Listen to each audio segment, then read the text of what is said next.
Theater presents... Come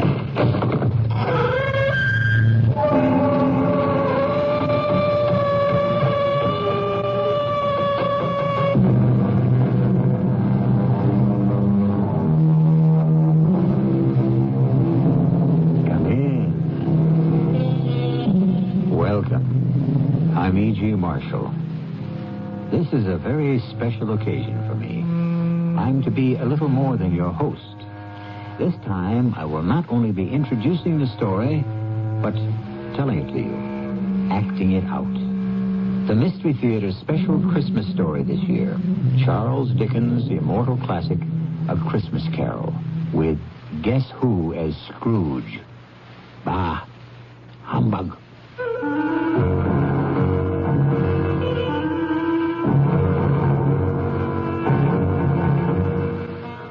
Our mystery drama, A Christmas Carol, was adapted from the Charles Dickens classic especially for the Mystery Theater by Ian Martin. I'll be back shortly with Act One.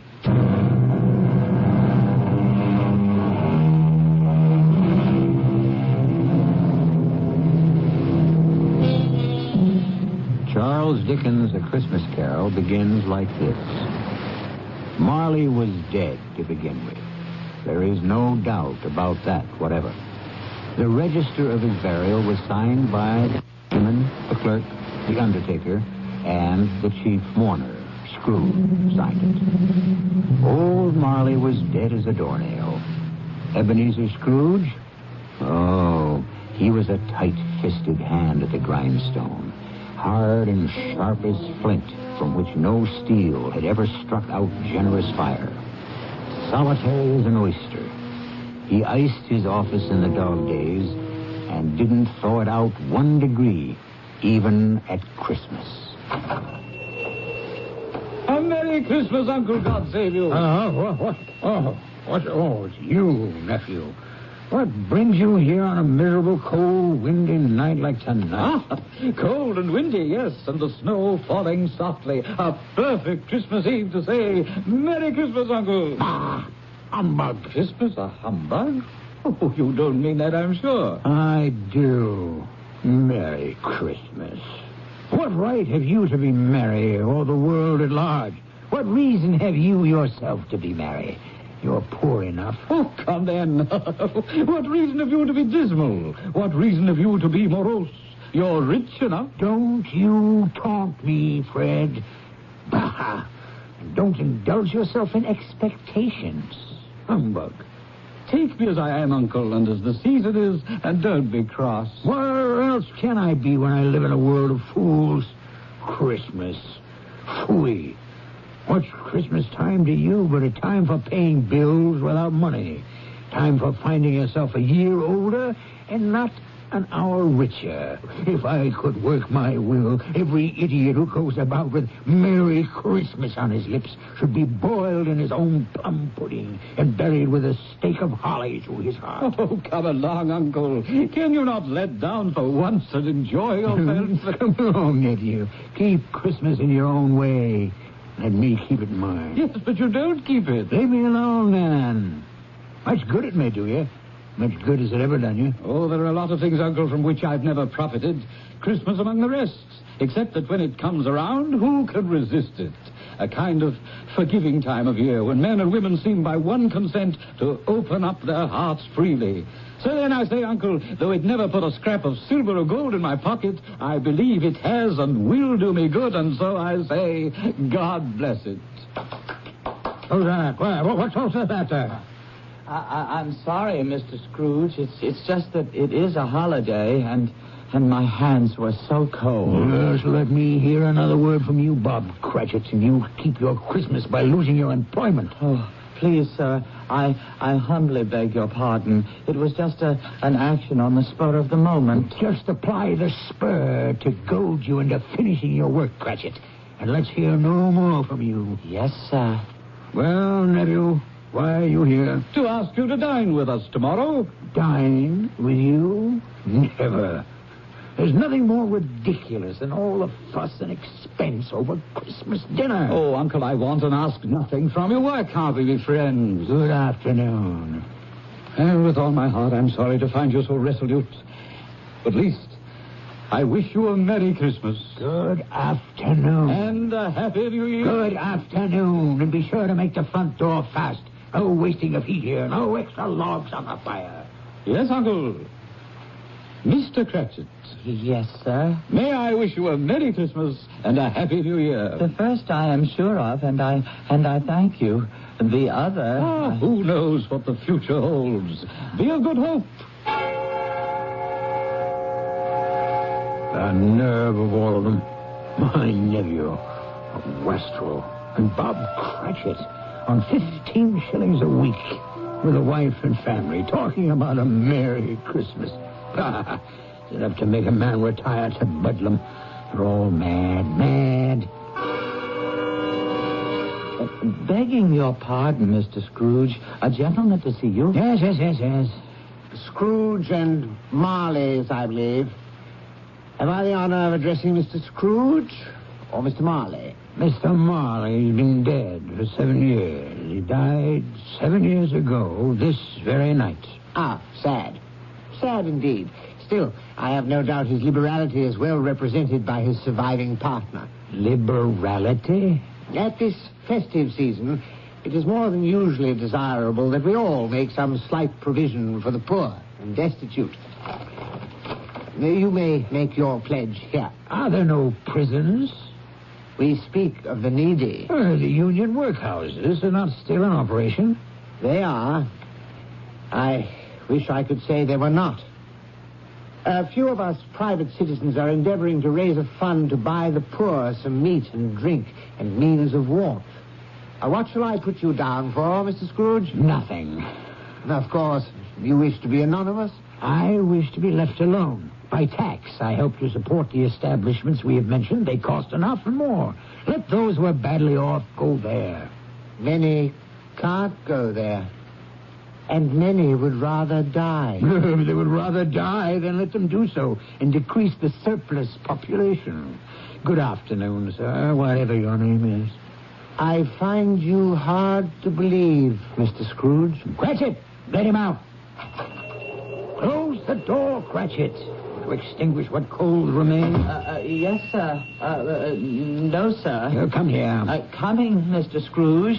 You'll want all day tomorrow, I suppose. If quite convenient, sir. It's not convenient, and it's not fair.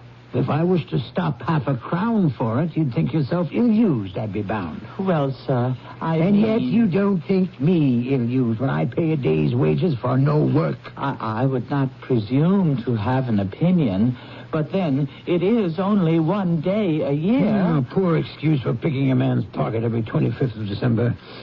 I suppose I have no choice. You must have the whole day. Just make sure you are here earlier the following morning. I dined my usual melancholy dinner in the usual melancholy tavern. Afterwards, climbed the stairs to my living quarters in the gloom. Something about my door knocker stopped me as I was about to put the key in lock. For one strange moment, it looked like Marley. Ghostly spectacles turned up on its ghostly forehead. To say that I was not startled would not be strictly true. And even after I was entered and locked in and my candle lit, I did pause irresolutely before I dismissed it with humbug. Humbug. Still, I was uneasy. Trimming my candle, I walked through all my rooms to make sure all was well. Sitting room, bedroom, lumber room, all as it should be. Small fire in the grate, spoon and basin ready, little saucepan of gruel, since I had a cold. What's that? The front door. The side door. The bell by my bed. The one on the mantel and on the sideboard. What do they herald? Who rings them? The cellar door. And that noise. What? I won't believe it. It's humbug still. Grim Spectre, what do you want with me? Much. Who are you? Ask me who I was Who were you then? in life. I was your partner, Jacob Marley. You don't believe in me? I don't. Why do you doubt your senses? Because a little thing affects them. A slight disorder of the stomach makes them cheats. You may be a bit of undigested beef, a blot of mustard, a crumb of cheese, a fragment of underdone potato. There's more of gravy about you than the grave, wherever you are. Humbug, I tell you, humbug. Unbeliever! So, I unwrapped the bandages from about my head to reveal the rotting flesh, the jaw fallen slackly to my breast, the muscles eaten long since by worms. Now, do you believe me for who and what I am? Yes, oh, mercy, dread apparition. Why do you trouble me? I must. But why are you fettered and bound in chains? I wear the chain I forged in life. I made it, link by link. I girded it on of my own free will. Is its pattern so strange to you? Or would you learn the weight and length of the coil you wear yourself? It was full and as heavy and as long as mine these 7 Christmas Eves ago. And you have labored on it since. My once partner in life, what a ponderous chain you have built to drag you down in death. No, Jacob. Oh, Jacob Marley, speak some comfort to me. I have none to give. I cannot stay. I cannot linger anywhere. My spirit never walked beyond our counting house in life. So, in death, weary journeys lie before me. 7 years dead and traveling all the time? No rest, no peace. The incessant torture of remorse. I am here tonight, Ebenezer, to warn you that you have yet a hope of escaping my fate. Oh, you were always a good friend, Sankey. You will be haunted by 3 spirits. That is the hope you mentioned? It is. I think I'd rather not. Without their visits, you have no hope but to shun the path I tread. Expect the first tomorrow, when the bell tolls 1. But couldn't I take them all at once and have it over? Expect the second on the next night at the same hour. The third, when the last stroke of 12 has ceased to vibrate on your mantle clock. And for your own sake, remember what has passed between us. Passed between us. Jacob, do not leave me yet. And he was gone, as if he had never been.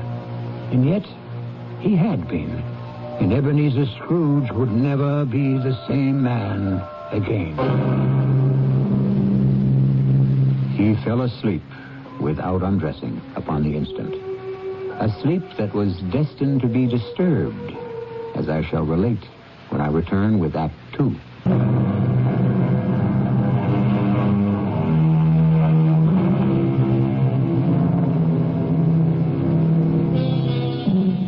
When Scrooge awoke, it was dark, and the chimes of a neighborhood church were striking the 4 quarters. To his amazement, they were followed by 12 strokes of the bell. 12? Impossible. It was 2 when he went to bed.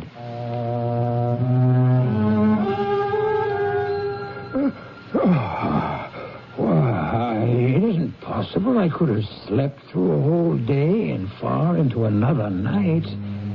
As I lay, I suddenly remembered that Marley had said a ghost would visit me at 1. Who are you? I am the ghost of Christmas past. Long past? Your past. Don't you recognize me? A strange figure. almost like a child, the outlines dimly seen. It wore a tunic of purest white and a branch of fresh green holly in its hand, in singular contradiction to the dress, which was trimmed with summer flowers. But strangest of all, above its crown sprang a bright, clear jet of light, which illuminated the darkest corner, but obscured the face. And under its arm a cap, which looked for all the world like a candle snuffer. For some reason, I wanted it to put on its cap. The light is blinding. Would you not put on your cap? Would you so soon put out with worldly hands the light I shed? Is it not enough that you are the one who fashioned me this cap and forced me to wear it low upon my brow? Aye? What business brings you here? Your welfare. Well, if you would regard my welfare, you would leave my sleep unbroken. Your reclamation, then. Take heed. Rise and walk with me. I cannot resist your command, but I am an old man, lightly clad and nursing a cold to boot. Do not deny me. Come. Follow me. All of a sudden, I was flying, floating on air. The night had vanished, as the city below me, and I was looking down on the country in the clear, cold light of day, with snow dusting the ground. Good heavens! I was bred in this place. I was a boy here. Your lip is trembling. What is that upon your cheek? Nothing. Nothing. The wind makes my eyes water. Lead me where you will. Do you not remember the way? Remember it. I could walk it blindfold. Strange to have forgotten it so many years. Let us set our feet on the road. I will not tell you most of where we wandered as time stood still or raced ahead at a whim. The school where I was a child. The house I grew up in, an orphan. A terrible rush of tears remembering another outcast, a foreigner, an alien who in our mutual loneliness had once befriended me. Poor Ali Baba. It's too late now. What is too late? Nothing. There was a boy singing a Christmas carol at my door last night. I should like to have given him something, that's all. What might have been. Let us see another Christmas.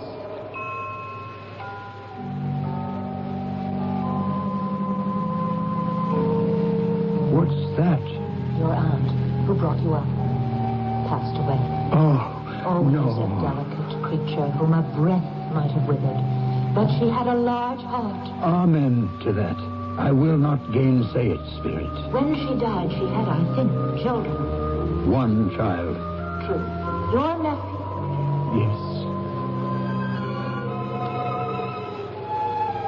We traveled further, scenes flashing by like slides in a magic lantern. Old Fezziwig in his Welsh wig, my first employer. His Christmas parties with a groaning table and everyone dancing with a light foot and heart to the festive music. His kind wife and the joy of working at a desk one wasn't nailed to. And then someone I had shut away so long ago. What is it, Scrooge? That girl. Whom you shall sit beside. No. Oh, yes. This shadow most of all. Don't you remember me? I told you the light blinds me. Then remember me as I was, before you put my light out. No tears, I beg you. None. If the idol who has replaced me can cheer and comfort you, I must not grieve. What idol? A golden one. Nothing but gain engrosses you. So, if I have grown wiser, I am not changed toward you. Our marriage contract was made when we were both poor. You are changed. When it was made, you were another man. I was a boy. Whatever you were, I freely offer you your release. Have I ever sought it? In words? Never. How then? In a changed nature. In everything that made my love of any worth or value in your sight. And so I release you. with a full heart for the love of what once you were. May you be happy in the life you've chosen. Now I recognize you, spirits, and why you've come back to haunt me. Torture me no more. Some shadows still to see. No, I can bear it no longer. Haunt me no longer. The light you shine is too bright for my eyes to bear. Give me your cap so I may extinguish it, and you. In a puff of smoke, the figure was gone, and I had barely time to reel to my bed, exhausted from the long night's travels, where I fell into a heavy sleep.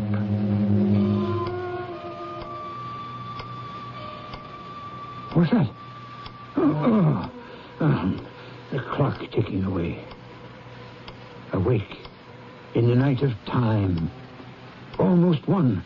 When the second messenger Marley sends me from the grave will arrive. What ghastly shape might he take? What hideous form?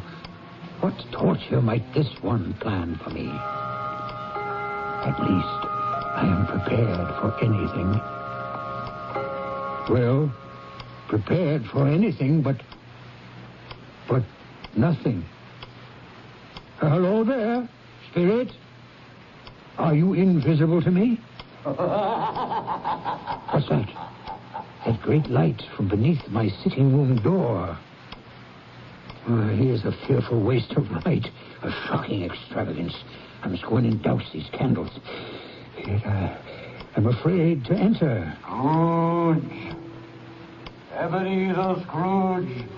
Stop skulking there behind your bedroom door. Enter, man. Enter. Why, here's a prodigal spending of light in a great roaring blaze hot enough to set the chimney flue on fire.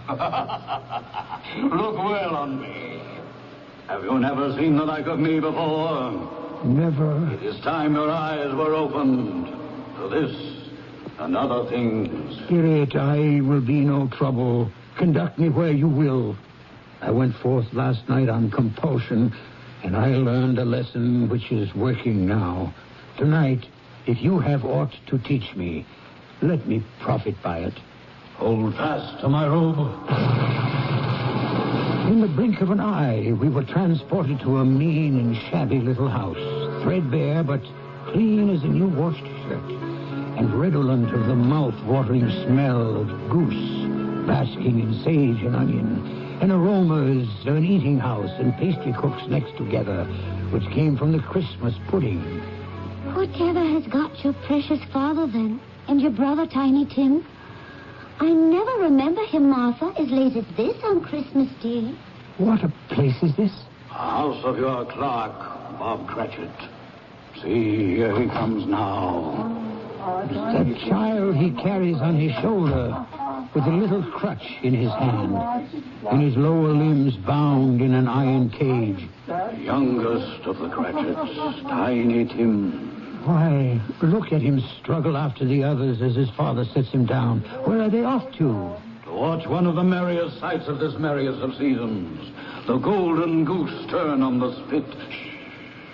Listen. How late you are, my dear, and how cold. Oh, well. Oh, come, sit you down by the fire and have a warm. Lord bless you. After I've had a look at that goose, too. First, tell me, how did Tiny Tim behave through the service? Oh, as good as gold and better. Oh. Somehow he gets thoughtful sitting by himself so much and thinks the strangest things you ever heard. And now, what was it this time? He told me coming home he hoped everyone in the church saw him because he was a cripple. Oh. Because it might be pleasant to them to remember upon Christmas Day who it was made lame beggars walk and blind men see. Bob. Oh, I feel so much for you. No. You must not, my dear. Remember the day. Come, let's join the others. Tell me, Spirit, will Tiny Tim live? I see a vacant seat in the poor chimney corner, and a little crutch without an owner. If these shadows remain unaltered by the future, the child will die. Oh, no, kind Spirit. Spare him. That from you, recall your own words. If he be like to die, he had better do it and decrease the surplus population. Oh, I am ashamed. And should be, man, if you be man at heart, forbear that wicked cant until you have discovered what the surplus is and where it is. Listen. A toast before we eat to Mr. Scrooge. To me? I'll give you Mr. Scrooge, the founder of the feast. The founder of the feast, indeed. Oh, I wish I had him here. I'd give him a piece of my mind to feast upon, and I'd hope he'd have a good appetite for it. Oh, my dear, the children, Christmas Day. Well, I'll drink to his health for your sake and the day's, not for his. Long life to him. A Merry Christmas and a Happy New Year. Oh, you'll be very merry and very happy, I've no doubt. And now, a Merry Christmas to us all, my dears. God bless us. God bless us, everyone. Yes, Merry. My very name cast a pall upon their happiness. But mark you on the wealth of spirit among them, which thought kindly on a man with as little spirit as yours.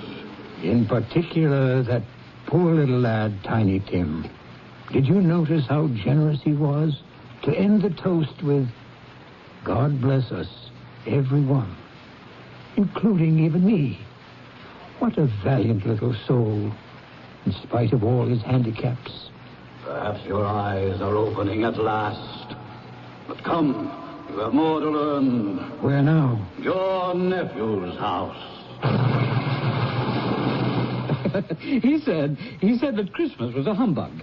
As I live, he believed it, too. More shame for him, Fred, that my uncle-in-law should speak so. Well, he's a comical old fellow and not so pleasant as he might be. No, yes. However, his offenses carry their own punishment, and I have nothing to say against him. And I will have no downturned mouths at this season. So here's a glass of mulled wine to our hands. Let's drink to the old man. Well, he has given us plenty of merriment at that. So, to Uncle Scrooge. A Merry Christmas and a Happy New Year to the old man, whatever he is. He wouldn't take it from me, but may he have it nevertheless. To Uncle Scrooge. To Uncle Scrooge. No, wait. Let me go to them. Explain. Too late for me. The hour grows too late. Away. Where stand we now? This open place. A crossroads where I must leave you. Oh, forgive me what I ask, but I see something strange protruding from the skirt of your robe. That might be a claw for all the flesh there is upon it. Yes. Then see what you must see. From their sanctuary came forth a boy and a girl. Yellow, meager, ragged, scowling, wolfish, but prostrate, too, in their humility. I started back appalled. Spirit, are these yours? They are man's. The boy is ignorance, the girl is want.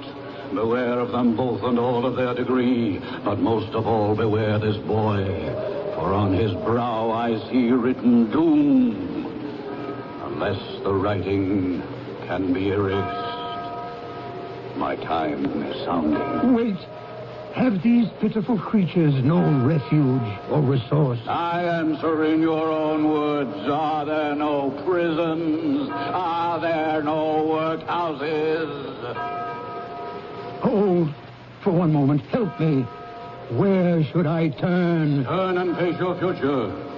The black phantom that approaches you now. Face your future. Your future.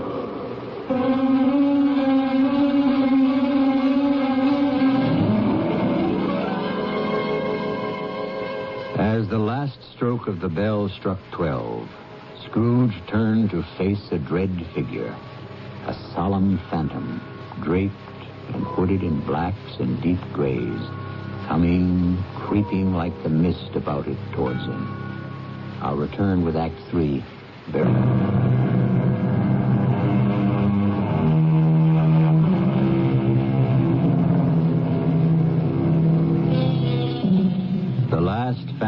silently, slowly, gravely approached. It was shrouded in a deep black garment, which concealed its head, its face, its form, and left nothing of it visible save one outstretched hand, which served as its only voice, for the spirit neither spoke nor moved.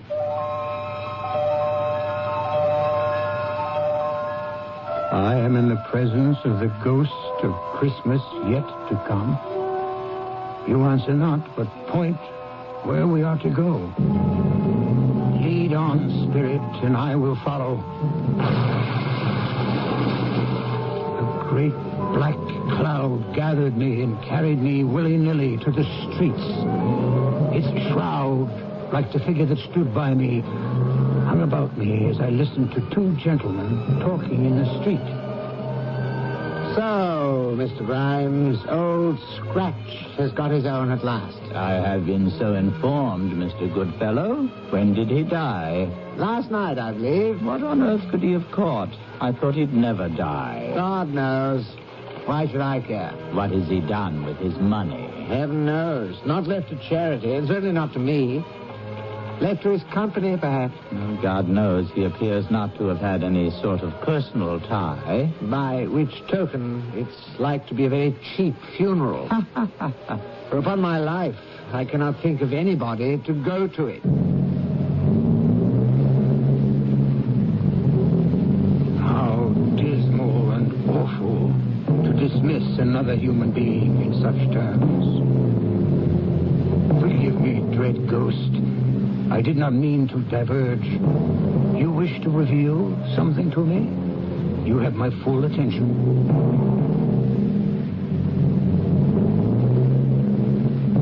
Fred, the news is bad.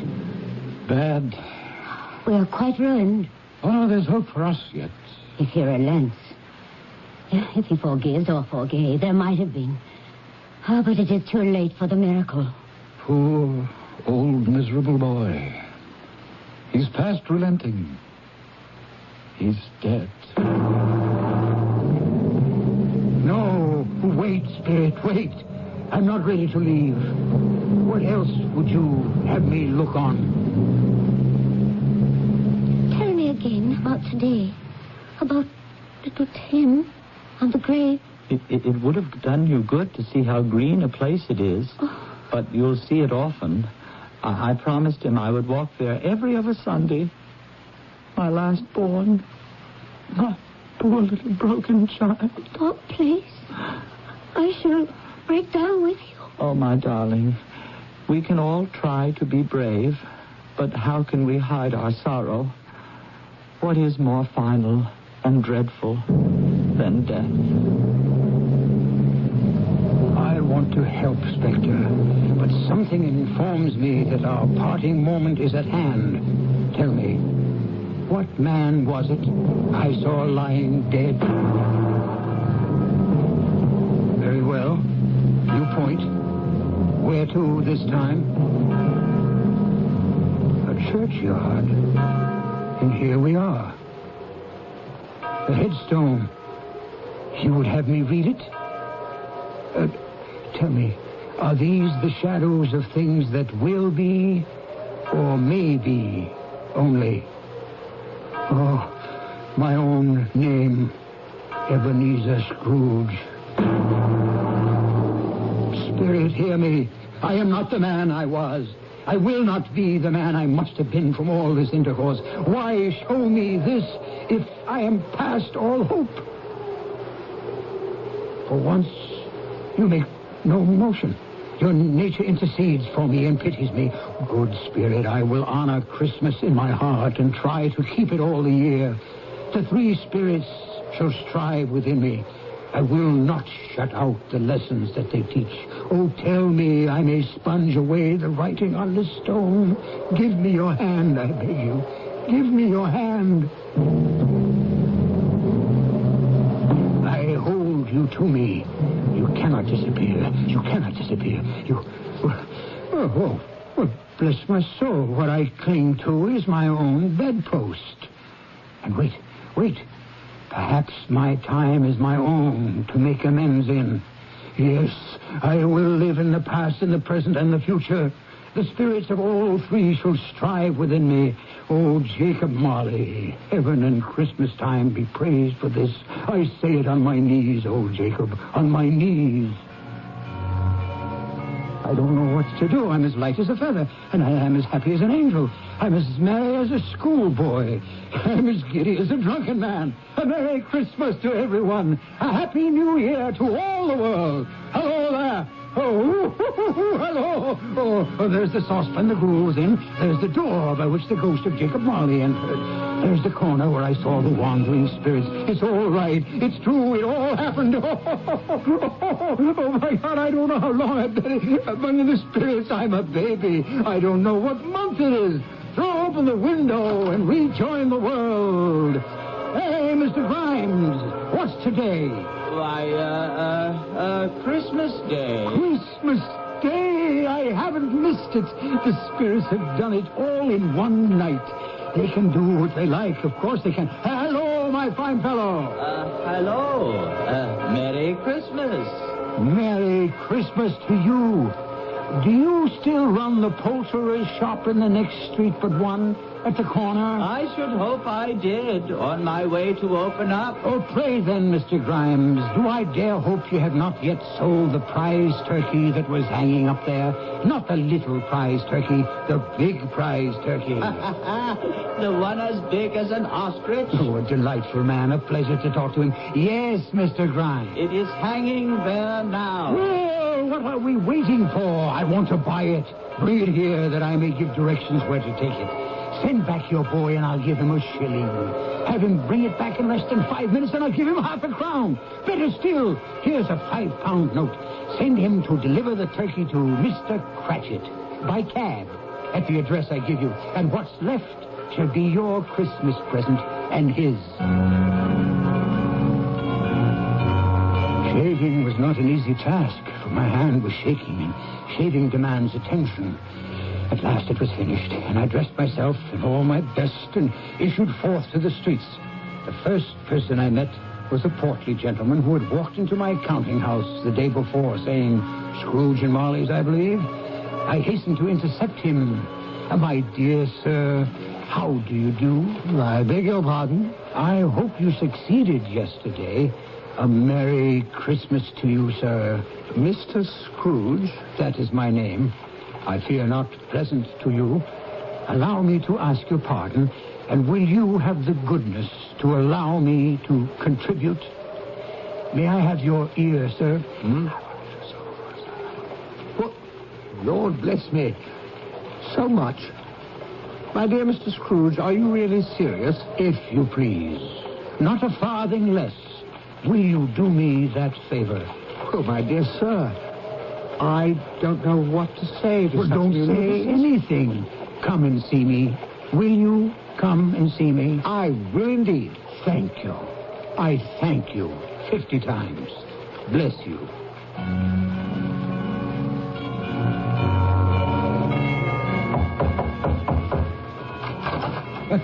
Merry Christmas.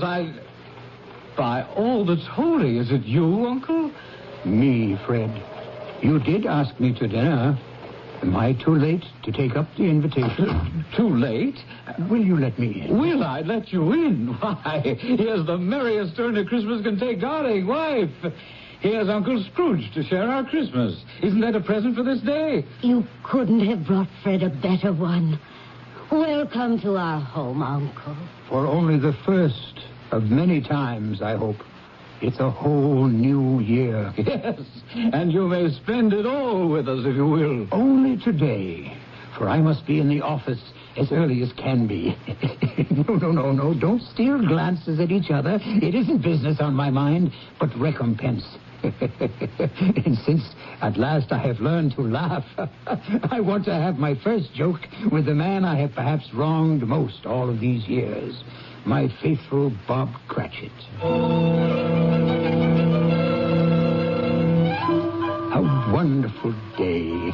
An evening with my nephew, a deep sleep, that might have lasted for days, except that I was bound and determined to be earlier than my clerk at the counting house that Monday morning. I was as pleased as a child when I beat him there. Even more pleased to find that for once he was late. When the door opened and he came in, he was a full 18½ minutes behind his time. His hat and scarf were off before he opened the door. In terror of the man I had been, he was on his stool in a jiffy, writing his pen as if he were trying to overtake the lost minutes. Morning, Mr. Scrooge. Morning. A little late for that. What do you mean by coming here this time of day? I am very sorry, sir. I am behind time. You are? Yes, I think you are. Now, step this way, sir, if you please. It's only once a year, sir. It shall not be repeated. I was making rather merry yesterday, sir. Now, I'll tell you what, my friend. I'm not going to stand by this sort of thing any longer. And therefore, I feel myself forced to raise your salary. Huh? Why, Mr. Scrooge, sir, do you feel all right? Merry Christmas, Bob. A merrier Christmas than I have given you for many a year. Not only raise your salary, but discuss your affairs and endeavor to help your struggling family over a Christmas bowl of smoking bishop. So, make up the fires till they hot us right out of the counting house before you dot another I, Bob Cratchit. It's not only a new year, but a whole new world for both of us.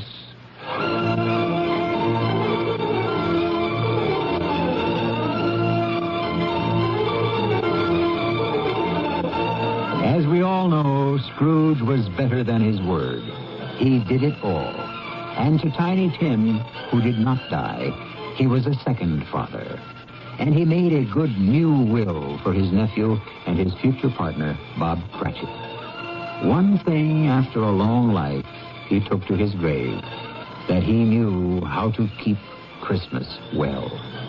May it be truly said of all of us, and as Tiny Tim observed, God bless us, everyone.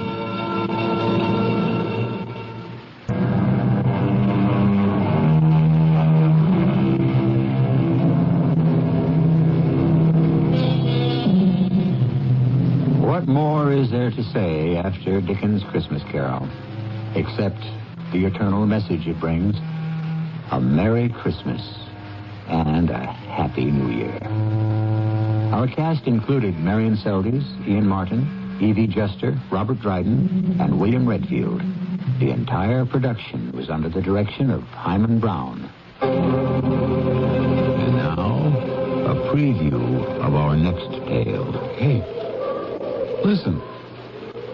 Hear that? Singing.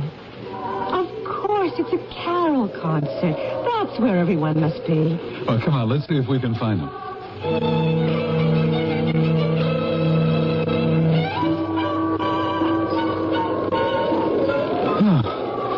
Well, I give up. I don't know where that music's coming from. We've covered so many streets and nothing. Yeah, no one. Oh, hey, honey, you're shivering. I'm scared. Well, there's a hotel across the street. Let's go there and use the phone. There's got to be one there. This is a ghost town. Well, there's no use wandering about anymore.